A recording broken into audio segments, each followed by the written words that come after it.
หมากสตรอเบอรี่สุกแล้วนี่กำลังเป็นดอกอยู่เต็มอยู่นี่นี่เห็นบ่เป็นดอกแมนมดนี่นี่ตัวสุก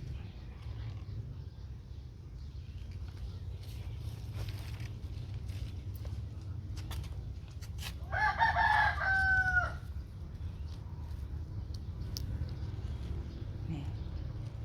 เป็นดอกเต็มเห็นบ่นี่เป็นดอกเป็นหมากตัวนี้แห้งดกเลยพวกเป็นดอกกับหมากเลยนี่อันนี้คือกันนี่บ่ป้าเป็นหมากหมดแล้วพุ่นนะเป็นหมากหมดแล้วนี่นี่แม่นหมดนี่หึ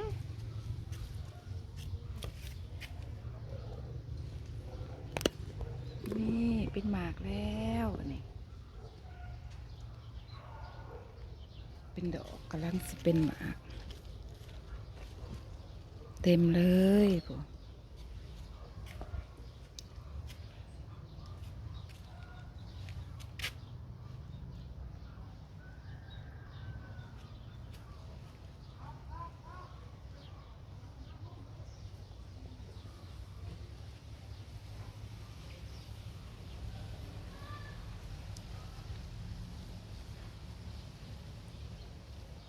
ตัวปลูกใหม่ก็มีเด้อพวก